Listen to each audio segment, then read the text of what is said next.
Every woman has to be informed of the harms, has to be informed of the benefits, and every woman has to make that decision for herself. What do you value? Do you value finding cancer early or not? Welcome to This is Perimenopause, the podcast where we delve into the transformative journey of perimenopause and beyond. I'm one of your hosts, Mikkel. And I'm your other host, Michelle. And we know firsthand how confusing, overwhelming, and downright lonely this phase of life can be. Join us as we share real-life stories and expert advice to help you navigate this journey and advocate for your best health. We used to think menopause signaled an end, but really, it's just the beginning.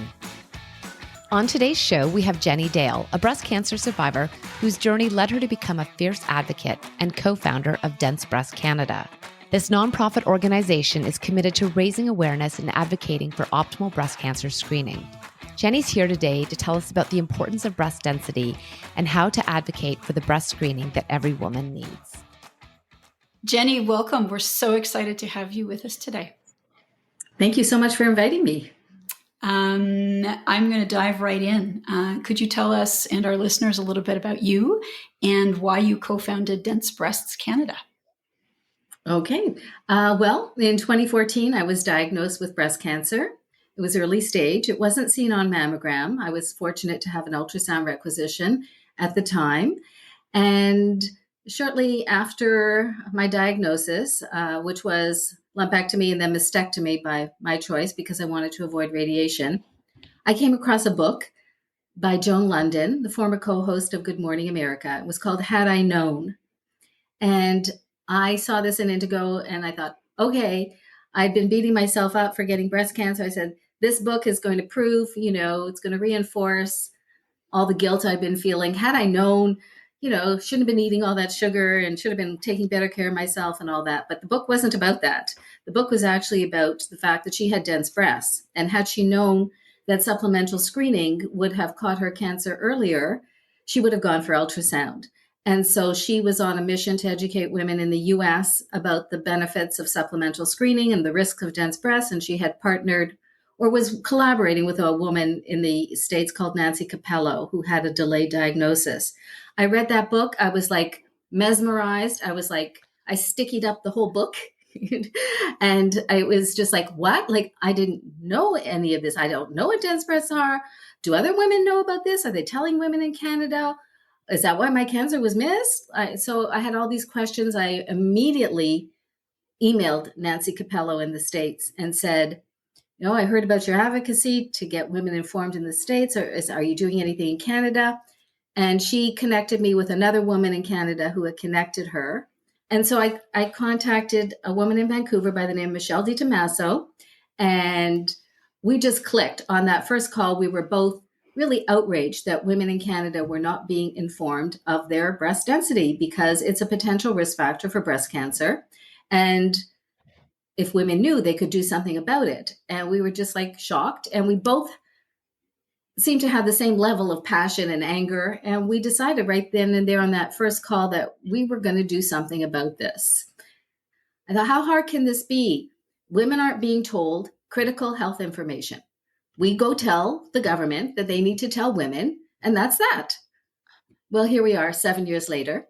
We have made progress, certainly some really spectacular progress, but it was not easy. And so it's good that I was ignorant at the time because I don't know if I ever would have started Dense Breast Canada if I had known what I know now. Thank you for that. And thank you for bringing your passion to this very important issue. Jennie, what exactly is breast density? Yeah, it's a term that not too many women are familiar with. And it can be a little bit confusing because we say breast density and we say dense breasts. So breast density is a continuum of the amount of dense tissue that you have. There's 4 categories. You can be category A, B, C, or D. And what it is, what it measures, and this is measured by the radiologist looking at your mammogram, is the amount of fibroglandular tissue that you have versus fat. So if you have more fibroglandular tissue in your breast than fat, then you are said to have dense breasts. So category A would be fatty breasts, and then it goes up, it increases in the level of dense tissue that you have. And all of this is normal tissue. 43% of women have dense breasts. every woman's breasts are unique, let's put it that way. And it is normal to have dense breasts.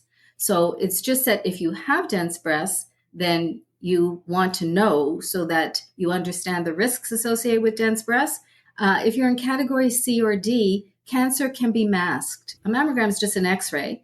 A tumor shows up white and dense tissue shows up white. So the more dense tissue you have, the more white there's going to be on that x-ray, the harder it's going to be to see that cancer. And so women are being told that they have a clear mammogram, but really there's a cancer there, and women are walking around with a false sense of security. And the other risk of having high breast density is that this is an independent, a totally separate risk than the masking risk. It increases your risk of getting breast cancer. So if you're in the highest category, which is category D, you have a 4 to 6 times higher risk of getting breast cancer than a woman who is in category A. So you would want to know that because you might mitigate your risk factors. You might drink less alcohol. You might watch your weight or diet or watch your hormones if you're taking hormone replacement.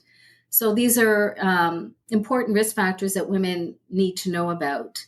You mentioned mammograms. Is that how women can find out their density score? Is that the only way to find out your density score? Well, it is for the majority of women. You can also determine it from an MRI, but not an ultrasound. But it is a mammogram, and the radiologist looks at that mammogram and eyeballs how much dense tissue the radiologist sees. There is also software that some provinces in Canada are using. I haven't tracked which provinces are using the software, but that gives an accurate assessment of what category a woman is in. Otherwise, it is a subjective assessment, and it can vary from radiologist to radiologist. So between your mammograms, one year you may be category C, and the next year radiologist may consider you a category D. What does a breast look like in the ultrasound? What's different about that? It's the level of contrast. So you can't determine it from the ultrasound. And the other thing I want to mention is you cannot feel if your breasts are dense. So there is this misconception out there that many healthcare providers have. They'll do a clinical exam and they'll tell a woman, oh, I can't really feel anything. Your breasts are so dense, but you can't feel dense tissue. And so many women have approached us and said, oh, I have dense tissue. And then they'll tell me they never had a mammogram. And they'll say, oh, but my doctor told me. And that's just, you can't tell by look, by feel, by size. You have to have the mammogram. And that's why in situations with young women, we cannot know if they have dense breasts or not. But more young women than older women have dense breasts. You'll have a much higher percentage of women in their 40s with dense breasts than you will women in their 60s or 70s, because density decreases with age usually. You will still have about 25% of women in their 60s with dense breasts, but for the most part, it decreases after menopause. Very interesting. Maybe we'll break this up into sort of two parts. First off, when should women start breast cancer screening? And I would say, according to the breast cancer experts, when should they start screening? And we'll get into that a little bit more later on. And then if someone does find out they have dense breasts, what else should they be doing in addition to that mammogram? Well, according to the experts, and we are very fortunate to collaborate with Canada's leading breast cancer experts, and this is not just based on our experts, it's based on worldwide evidence that annual screening starting at age 40 will save the most lives. So that is what we are aiming for in Canada, to get annual screening across the country.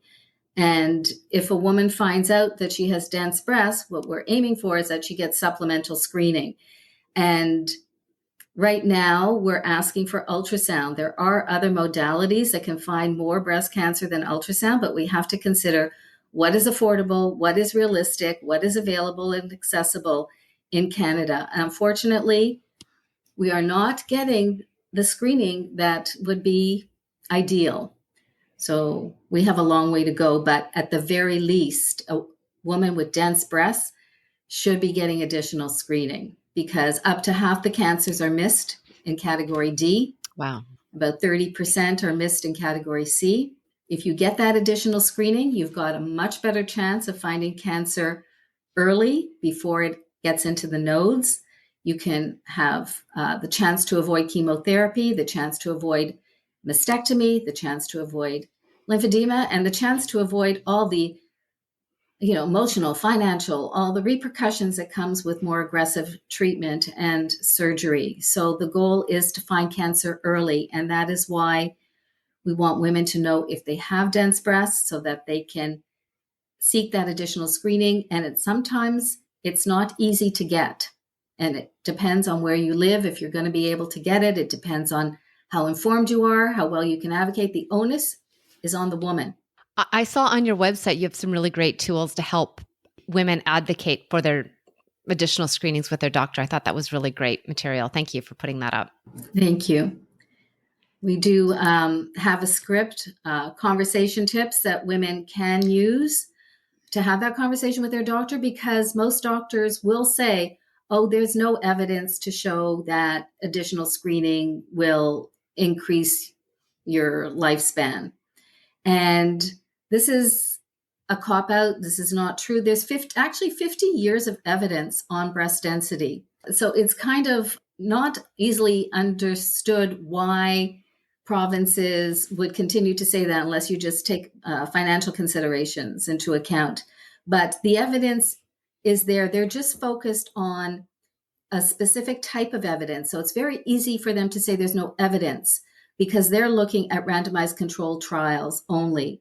And randomized controlled trials have not been done to assess the benefit of extra screening for women with dense breasts. There's one happening now in Japan, and the preliminary findings are showing, yes, it's going to decrease mortality. Yes, it's finding cancer early, which means we're going to save more lives. Our medical advisor, Dr. Paula Gordon, did the first study in 1995 that showed that ultrasound finds additional cancers missed in mammography. So that's like 28 years ago that this study came out. Since then, there have been multi-center studies done proving what she found. She's just done recently in the clinic where she is in Vancouver. They looked at all the ultrasounds and how many cancers they found in 2019. They found 7 additional cancers that were missed on mammogram per 1,000 women. And 7 doesn't sound like a lot, but when you think that mammogram only finds 5, finding an additional 7, saving an additional 7 lives, it's significant, very significant. MRI will find 12 to 16 additional cancers, and so will contrast enhanced mammography. So every additional cancer that's found matters. Maybe we could delve a little bit more into, I'm going to call it controversy. I think that breast screening guidelines are controversial. Maybe you mentioned monetary issues. I think also there's a little bit of, well, there might be false positives, and there's this patriarchal notion that women can't handle the stress of that. Can you talk a little bit more about why you've been working so hard at this and we're still not where you or where you'd like us to be, where we should be from a screening perspective? There's so much misinformation. There's so much disinformation surrounding breast cancer screening. There is a concerted effort in Canada to reduce the amount of women that are going for screening. We have, on average, about 60% of women are going for breast cancer screening in Canada. The national target is 70. You don't see provinces pushing breast cancer screening. You don't have a task force that's pushing screening. They are anti-screening. Everything our Canadian Task Force on Preventive Health Care recommends is anti-screening. That's because they're using information that is outdated and flawed. And this is the information that is being given to family doctors. This is the information that family doctors convey to women. A woman goes in for a mammogram in her 40s, and the doctor will spew the harms. They will overstate the harms and understate the benefits.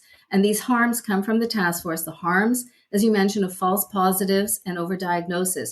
First of all, there's no such thing as a false positive from a mammogram. A mammogram does not tell you if you have cancer. Only a pathologist can tell you if it's cancerous.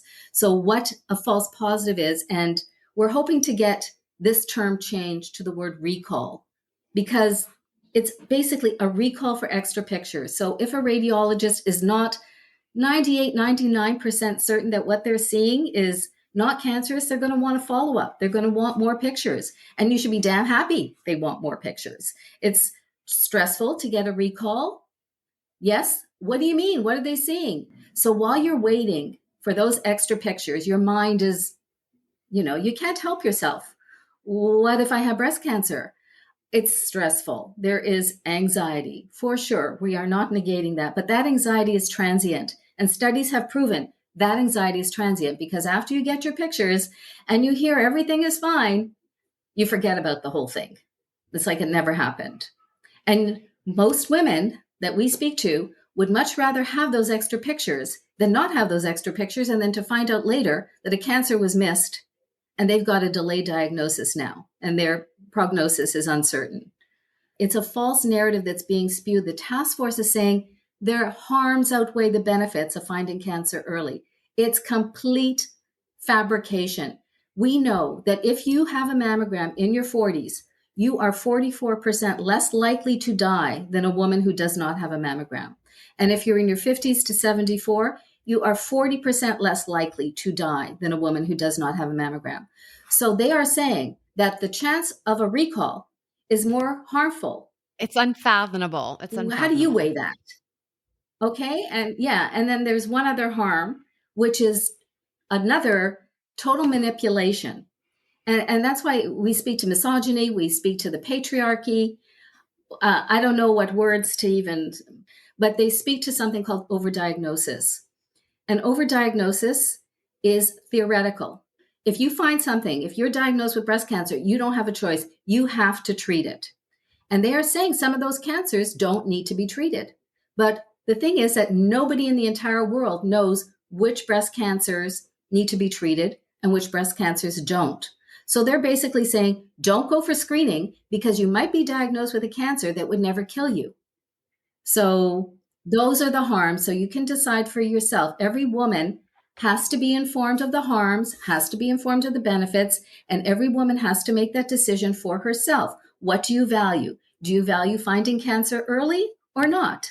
So on our website, we have a second website, mybreastscreening.ca. I have a list of 5 values. And you decide, how you would rank those 5 values. And if you believe in the benefits of screening, that they outweigh the harms, then you should be screened. But as far as we're concerned, there's no question about the benefits. I talk to women with stage 4 breast cancer all the time. And to know if they had gotten screened, if they had been given what they needed, they wouldn't be dying. Jennie, can you walk me through a little bit? We've talked about the scripts that are available on densebreastcanada.com. How do women approach their doctors if they would like to get some more screening?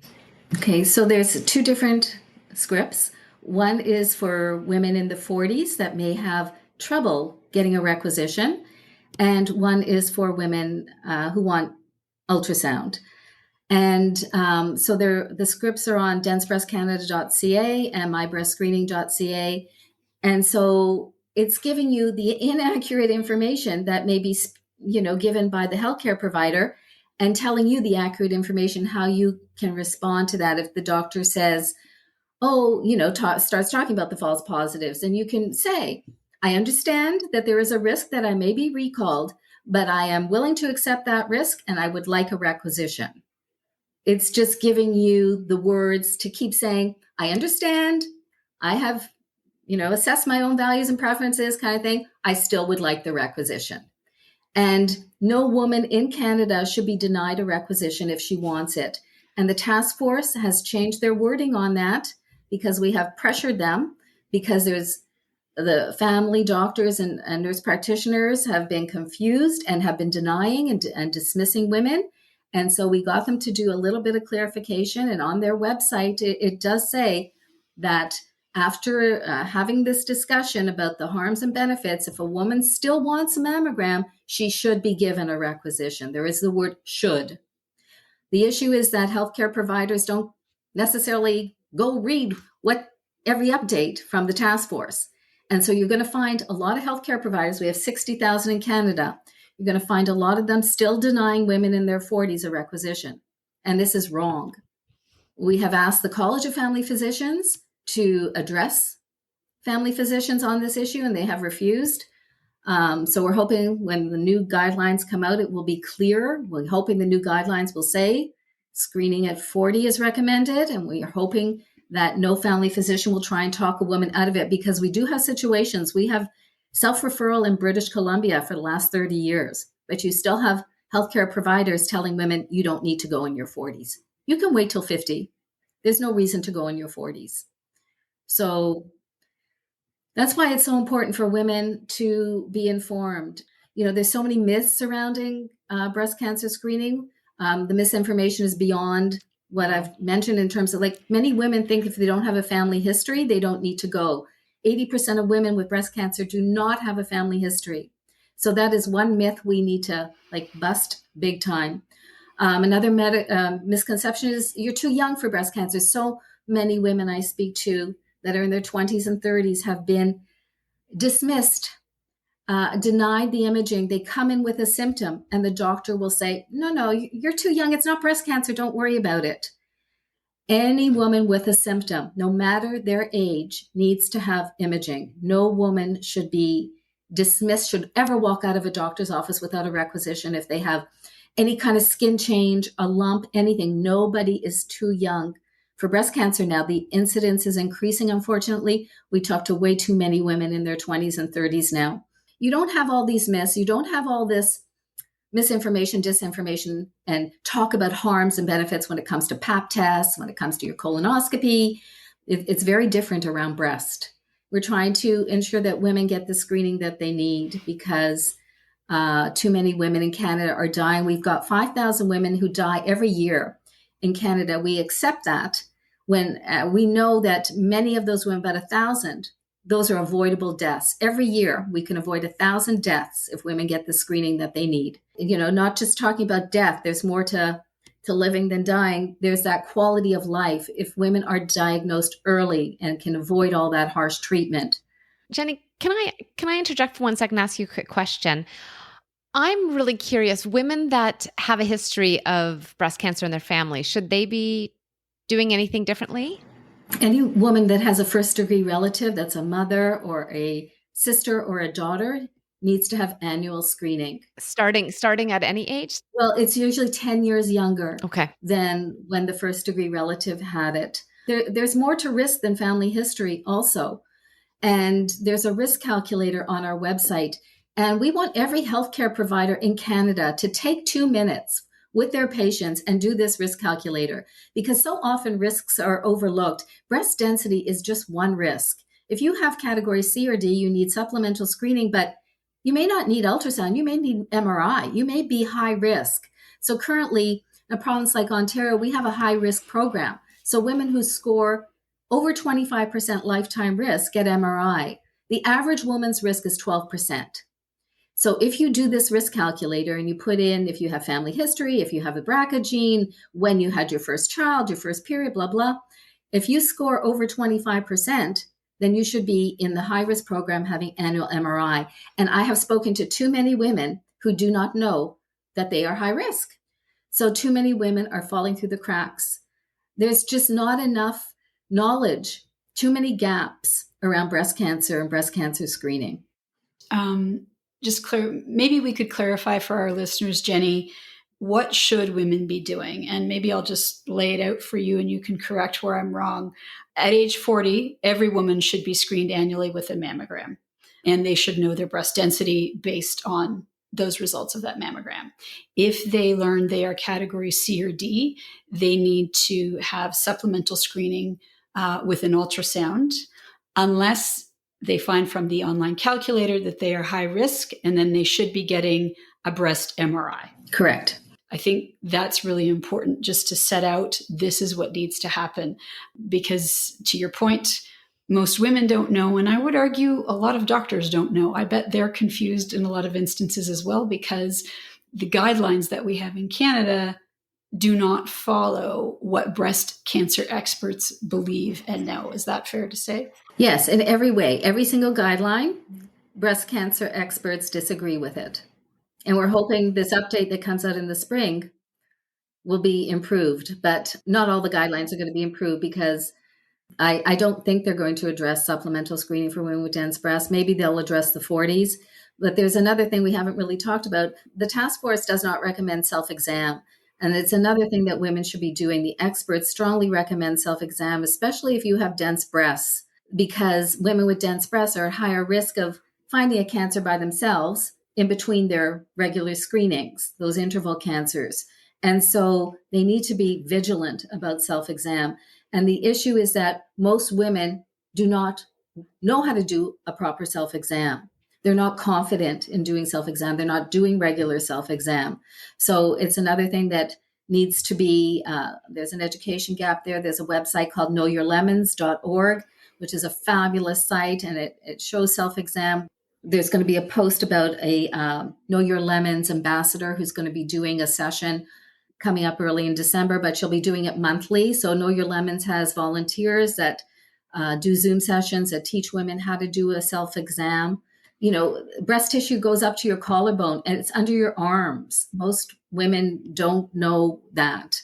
And so you need to be feeling those places as well. There is no screening for women under 40 unless you have a significant family history. So under 40, what are you going to do? You've got self-exam. That's all we have right now. There is a blood test. Our experts don't feel it's quite ready for prime time, but there is a blood test out there. But for women, young women, they should be taught how to do self-exam in their teens. We just want more Canadians to be diagnosed at stage 1. The survival rate for 5 years, if you're diagnosed at stage 1, is 100%. And if you're diagnosed at stage 4, it's 22%.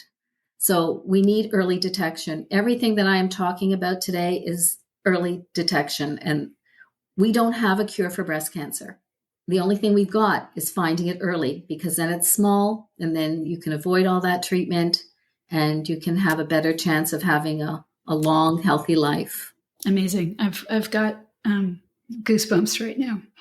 Something I think might be worth mentioning, we were talking about myths, and Jennie, when I had the privilege of talking to you several months ago, I had just learned my breast density score and was blown away to find out that I have category D breasts because they are super small. So let me tell you, D category does not equate with D size for sure.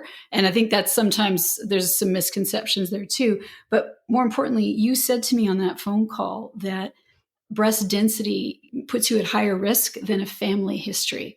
That was very arresting information. And I took it a hell of a lot more seriously. And I think, we need to do more podcasts like this. You need to keep doing the fabulous work that you're doing, because not enough people understand these facts and they're potentially life-changing. Yes, and I hope that when women do learn their breast density, that they will take that extra step. I can also share, this is probably too much information, but I'm going to anyway. I'm in Alberta. I was fortunate enough to have a doctor who gets the seriousness or the potential seriousness of this. I was referred for a breast MRI. And prior to that, I'd had to have 2 years of follow-up screening via ultrasound and mammogram. For so many of those results, I kept getting, so there's a BI-RAD score, 1, 2, 3. Right. I was getting a 3, which is probably not cancer. Let me tell you, probably not cancer is an unsettling score. Yes. The MRI came back and said 2. You have cysts, they're not cancer. So let me tell you, delighted as someone who went through the anxiety of that, delighted and would go through all of that again. Because even if it wasn't a 2, if it had gone to a 4, I'd want to know. Absolutely. You're lucky. Yeah. You see, this is one of the main focuses of what we do and why we do it is because of the inequity across the country. I took 5 breast cancer screening practices and compared how provinces do on those practices. If you live in Quebec, 0 out of 5, they're not doing any of them. Alberta's doing maybe 2. Nova Scotia's doing 5. So all these different optimal breast cancer screening practices depend on where you live. So when you said to me that you live in Alberta and you got MRI, I'm thinking you're lucky, and it shouldn't be based on luck. The whole thing, to me, is a travesty. Women are dying when they shouldn't be dying. What are we doing? I just want to emphasize with Dense Breast Canada, we are a very small organization. We are volunteer run. We don't have, money. We're just, women and healthcare providers that are seeing an injustice and are trying to do something about it. We don't have enough Canadian women voices because most women don't think it's going to happen to them. So we need a collective voice to stop this. We don't have the ability on our own. We have made great progress. We've now got 7 provinces telling all women their density, 3 more coming. We've had provinces now begin screening in the 40s or plan to screen in the 40s. We've had progress, great progress, but we could have so much more if we came together and used our voices collectively. And we need those breast cancer organizations in Canada also to take a stronger stand. You have a tool on Dense Breasts Canada, I believe, for people to write to their local MPs. Is that correct? Yes. Yeah, yes. There is an advocacy tool, to lobby the government, essentially. So we'll make sure we post that in our show notes. And when we Thank you. Are promoting your episode, we'll also put that on our social channels, because you're right, it is important. And the only way we're going to affect change for women's breast health, women's perimenopausal health, women's health in general, is by demanding better. Right. We have to come together. And what's happening in breast because of the task force is happening related to cervical. It's happening lung cancer, which is the biggest killer of women. It's having postpartum depression. All these guidelines impact women's health. They're all guidelines that experts disagree with. I mean, we have a guideline that says women after having a baby should not be screened for postpartum depression. How does that make sense to you? We are, or at least 10 years behind with our HPV screening, for cervical cancer. So, I don't need to tell you about women's health. Yeah. But Jennie, something just sparked for me. So we have listeners from all over the world, followers and listeners from all around the globe. Are there countries that are getting this right or doing better? I did make a list if I can find. Yeah, the US is maybe 10 years ahead of us in terms of technology. They're using 3D mammogram, probably 75-80% of their clinics. They have a bill now in front of their government that they're trying to Find It Early Act. They're trying to get approval, but they have difficulty in the States with supplemental as well because of insurance. There are many countries that are doing screening at 40. There are many countries that are offering supplemental screening. On that website, I mentioned the densebreastinfo.org. They have a list of countries that are doing supplemental screening for women with dense breasts. So yes, there are many countries that are doing more than we are doing here in Canada. I think the message then as well is, find out what the guidelines are where you live, but know that at a minimum, you should be starting at 40. And if you have dense breasts, you need supplemental, and ask for that. And if you can't get it, see another practitioner and ask again, and keep asking until you get what you need. Exactly. It's insist and persist. And yes, guidelines are just recommendations. They are not rules. They are not set in stone. You can make the difference in your own life by advocating for what you need. I have seen it time and time again. Women are getting what they need because they are using their voices. So don't think just because there's a guideline or just because your doctor said something that you can't get it. You have got to push for yourself. It could save your life. Really, your life is in your own hands when it comes to breast health in Canada, as sad as that is. But also powerful. I feel like when you give women the information, when you give women the tools we need, and you put it in our hands, we'll take it on. I hope so. It's a difficult environment. Many women don't have family doctors right now. And you're also afraid to challenge because you don't want your family doctor to dismiss you, as family doctors are, eliminating patients from their clinics. It's a difficult time to push back. I see, and I've been dismissed so much that I'm now like, okay, bring it on. I just expect it. So I fight with them all the time. Yeah. Well, you have to have somebody who's willing to listen to you. Yeah. It's not something, unfortunately, all women, and, we have a population, high population of immigrants, minority groups. They're not comfortable talking about breast. There's stigma around talking about breast. There's language barriers. Really, it's not something that we talk enough about either. There are also different cultures who are at higher risk because of their ethnicity as well, which is something that isn't also talked about enough, right? Yes, thank you. I just want to take that second to say, yes, women who are Black, Asian, Hispanic, Filipino, Ashkenazi Jewish, have a higher risk of having breast cancer in their 40s. These groups need to get screened in the 40s. And that's why we're discriminating against these groups by not offering all women self-referral in the 40s.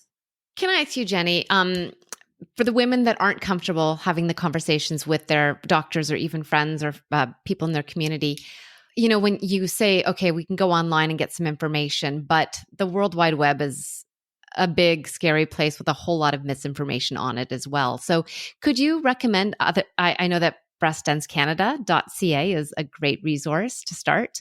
But what other resources are there out there for women who would like some answers, but maybe are afraid to ask? The Canadian Cancer Society has information. We don't agree with all of it, but it does have information. In Canada, we've lost our Canadian Breast Cancer Foundation. So that's a really difficult question, where women can go for Canadian sources. We have, I recommend, we have lots of webinars. Our medical advisor gives lots of webinars. There's one also in Cantonese. It's just really, we do have partners, but their focus is not necessarily breast cancer screening. So it's a tough one. There's a new tool for women with breast cancer called Ask Ellen. And this is with Ellen Winters Robinson, who we did the campaign with in October. And she has put out artificial intelligence. So women can ask Ellen any question in any language and get an answer, an empathetic answer, not medical advice, but an answer from someone who has lived experience, been through breast cancer. We actually had Ellen on the show. So, Oh, right. You mentioned when you were talking about your experience that you were diagnosed with breast cancer, I believe it was 2014. And you mentioned you had an ultrasound. I'm just curious about how that came to be. Did you ask for that? Was it your doctor? If you don't mind sharing, would love to hear a little bit more about that. Yeah, certainly. But it's not something that's going to apply to other women.